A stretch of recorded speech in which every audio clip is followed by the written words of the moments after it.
बिस्मिल्लाहिर्रहमानिर्रहीम। अस्सलाम वालेकुम। तबस्सुम व्लॉग में आप सबको खुश आमदीद। मेरी दुआ है कि अल्लाह ताला आप सबको खुश रखे, अपनी हिफ्ज़ व अमान में रखे, आमीन। आज मैं आपके साथ शेयर करने जा रही हूँ अपनी मज़ेदार सी डिश की रेसिपी। जी हाँ, ये है चप्पल कबाब, जो मुख्तलिफ़ लोग बनाते हैं, हर एक की अपनी रेसिपी होती है। और स्पेशली इसमें एक मसला ये होता है कि ये बनाते हुए टूट जाते हैं। इस रेसिपी में बताऊंगी कि इसको जोड़ने का क्या तरीका है, तो बनाते हुए हमारे कबाब टूटें भी नहीं, देखने में खूबसूरत भी लगें और जायके भी मज़ेदार हों। तो कुछ ट्रिक्स हैं जिनको फॉलो करना है, तो इसलिए आपने रेसिपी को पूरा फॉलो करना है, स्किप नहीं करना, ताकि आप मुझसे भी ज़्यादा मज़ेदार कबाब घर पे आसानी से तैयार कर सकें। तो चलते हैं आज की रेसिपी की तरफ। बिस्मिल्लाहिर्रहमानिर्रहीम। सबसे पहले मैंने लिया है अनारदाना। ये मैंने लिया है 2 टीस्पून, और इसको मैंने ज़रा पहले बारीक कर लेना है।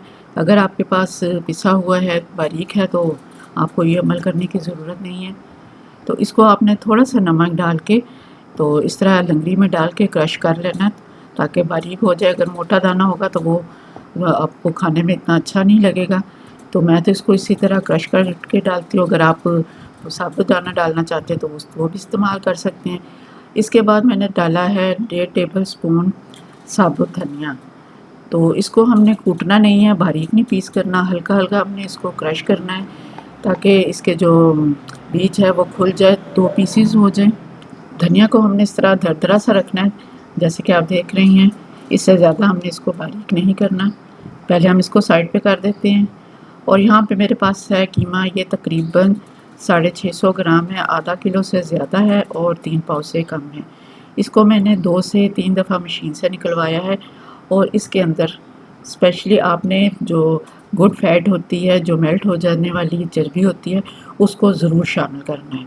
और एक एहतियात जिससे हमारे कबाब टूटते हैं, कीमा करवाने से पहले आपने गोश्त को अच्छी तरह धो लेना है और इसको एक बास्केट में डाल के रख दें, ताकि उसका सारा पानी अच्छे से निकल जाए। इसमें मैंने शामिल किया है हाफ़ टी स्पून नमक और 1 चुटकी बेकिंग सोडा की, मीठा सोडा जो हम अक्सर खानों में इस्तेमाल करते हैं। और इसको मिलाने के बाद हमने इसको अच्छी तरीके से 5 से 7 मिनट के लिए, इसी तरह जैसे आटा गूंथते हैं, हमने उस कीमे को अच्छे से गूंथना है। जितना अच्छा हम इस कीमे को गूंदेंगे, उतने ही हमारे कबाब की बाइंडिंग अच्छी होगी और मज़ेदार भी बनेंगे।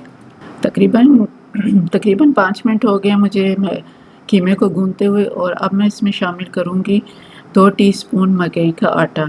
मकई का आटा अक्सर गर्मियों में मिलना बहुत मुश्किल होता है। अगर आपके पास रखा हुआ है तो उसको अच्छी तरीके से छान के तो इस्तेमाल करें, इसके अंदर कोई कीड़ा वगैरह ना हो। अब दोबारा से फिर इसको मैंने गूंथना शुरू कर दिया है, और साथ साथ हम इसके अंदर दूसरी चीज़ें ऐड करते जाएंगे। अगर मकई का आटा ना मिले तो आप इसमें मजबूरन फिर गंदम का आटा भी शामिल कर सकते हैं, इतनी ही मिकदार में। भूनने के दौरान इसमें मैं शामिल करूँगी दूसरे मसाले। 1 टीस्पून मैंने इसमें डाला है कुटी लाल मिर्च, थोड़ी सी हल्दी पाउडर, हाफ़ टी स्पून काली मिर्च, लहसुन अदरक का पेस्ट, और अनारदाना और सूखा धनिया जो हमने पीस कर रखा था वो भी इसमें शामिल कर देंगे। थोड़ा सा गरम मसाला पाउडर, और सारे मसाले आप अपनी मर्ज़ी के मुताबिक कम या ज़्यादा कर सकते हैं। 2 टीस्पून इसमें मैंने डाल दिए हैं दही के। और अब इन सब मसालों को डाल के फिर से हमने 2 से 3 मिनट तक इसको दोबारा से गूंथ लेना है, आटे की तरह। अच्छे तरीके से गूंथने के बाद अब इस कीमे को मैं कवर करके तो 1 घंटे के लिए फ्रिज में रख दूँगी, क्योंकि गर्मी का मौसम है। सर्दी में तो हम इसको रूम टेम्परेचर पे रख सकते हैं, लेकिन गर्मी में इसको ज़रूर फ्रिज में रखना चाहिए। अगर आप चाहें तो इसको पूरी रात के लिए भी फ्रिज में रख दें तो कबाब अच्छे बन जाएंगे। और अब मेरे पास है दरमियाने साइज़ के, मैंने 1.5 प्याज लिया, या एक बड़ा प्याज ले लें और एक छोटा, और इसको आप जितना बारीक चॉप कर सकते हैं उतना बारीक कर लें। उसके बाद चॉप करने के बाद इसको कपड़े में डालें या हाथ में इस तरह दबोच के हम इसका पानी निकाल लेंगे, क्योंकि अगर इसमें पानी होगा तो वो हमारे कबाबों को तोड़ने में मदद देता है। तो इसलिए हमने प्याज को टेस्ट भी के लिए भी शामिल करना है और इसका पानी भी निकालना है। जितने अच्छे तरीके से आप इसका पानी निकाल सकते हैं तो ज़रूर निकाल लीजिए।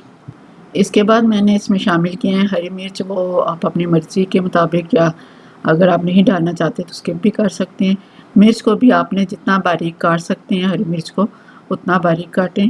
एक बड़े साइज़ का टमाटर लेना है जो अच्छे से पका हुआ हो, खूबसूरत रंग का हो। तो सबसे पहले उसका हेड उतार लें और उसका दरमियान से 4 टुकड़ों में काट लें। अब इसको अंदर से इसका बीज वाला हिस्सा निकाल देना है और इसके अंदर जो पानी है वो भी शामिल नहीं करना, उसको भी निकाल लेना है। और ये जो गूदा है वो आप किसी सालन में भी इस्तेमाल कर सकते हैं, इसको ज़ाया नहीं करना है, क्योंकि टमाटर तो पहले ही बहुत ज़्यादा महंगे हैं और महंगाई के इस दौर में हमें कोई भी चीज़ ज़ाया नहीं करनी चाहिए। और फिर टमाटर को दरमियान से छोटे टुकड़ों में काट लेना है। जितना बारीक आप काटेंगे उतना ही हमारे कबाब में ये देखने में अच्छे भी लगेंगे और सारा तरफ उसका अच्छे से जायका भी स्प्रेड हो जाएगा। मैंने इनको बहुत बारीक काटा है।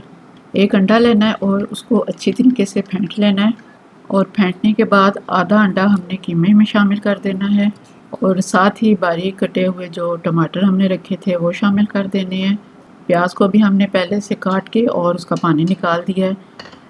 याद रखें कि जितनी भी ये हम फ्रेश सब्ज़ी इसमें शामिल कर रहे हैं उनका पानी निकाल लेना है। अगर इनमें पानी हुआ तो वो फिर हमारे कबाबों को तोड़ देंगे। ये बारीक धनिया है कटा हुआ, और सब्ज़ी को जितना बारीक हो सके उतना बारीक काटें। अब फिर इनसे सब चीज़ों को अच्छे से मिक्स कर लेंगे कीमे के अंदर। अच्छे से मिक्स करने के बाद हमारा कबाब का मसाला तैयार है। तो अभी हमारे खाने में टाइम है, तो इसको मैं पहले छोटे बर्तन में डाल के फ्रिज में रख दूँगी और जिस वक्त हम खाना तैयार करेंगे तो साथ ही हम इसको ताज़े ताज़े कबाब गर्मा गर्म पेश कर देंगे। तो इससे पहले हम इसको फ्रिज में रखूँगी, वो गर्मी का मौसम है, इसको बाहर नहीं रखा जा सकता। ऑयल को अपने अच्छे से गर्म कर लेना है और हम जो मटेरियल हमने तैयार करके रखा था उसमें से आप अपने मर्ज़ी के मुताबिक छोटा बड़ा जितना भी आप कबाब बनाना चाहते हैं, गोल या कोई भी शेप बनाना चाहते हैं, तो हाथों पे तेल लगा के तो आपने इसको कबाब की शक्ल दे लेनी है। बहुत मोटा नहीं रखेंगे और एहतियात से गर्म तेल में डाल देंगे और तकरीबन 2 से ढाई मिनट एक साइड से पकाने के बाद फिर इसको पलट देंगे। ये जी आखिरी बैच जी हमारा कबाब का फ्राई हो रहा है। दरमियान में हमारे फ़ोन की बैटरी लो हो गई थी तो पकाने का अमल रुक नहीं सकता, इसलिए मजबूरन हमें वीडियो को स्किप करना पड़ा वहाँ से। तो ये हैं जी हमारे मज़ेदार से कबाब, जिसको आप देख सकते हैं ना इनमें कोई क्रैक आया है और ना ही टूटे हैं। और टेस्ट तो आपको तभी पता चलेगा जब आप इनको बनाएंगे, एक दफ़ा खाएंगे। इंशाल्लाह आपको इनका जायका भी बहुत अच्छा लगेगा। मुझे तो ये घर वाले तवे वाली रोटी के साथ बहुत अच्छे लगते हैं। आप चाहे तो इनको नान के साथ भी खा सकते हैं। और धनिया पुदीने की चटनी इनके साथ ज़रूर बनाइएगा, वो बहुत अच्छी लगती है। पूरी वीडियो देखने का बहुत शुक्रिया। अगर आपको हमारी आज की रेसिपी पसंद आई है तो इसको लाइक और शेयर ज़रूर कीजिएगा। चैनल पर नए हैं तो चैनल को सब्सक्राइब करना ना भूलिएगा। मेरी दुआ है कि अल्लाह ताला हम सब के दस्तरखानों को यूँ ही सजाए रखे, इनमें खैर और बरकत अता फ़रमाए, आमीन। अपना बहुत सा ख्याल रखिएगा, दुआ में मुझे भी याद रखिएगा। फिर मिलते हैं किसी और अच्छी रेसिपी के साथ, तब तक के लिए अल्लाह हाफ़िज़।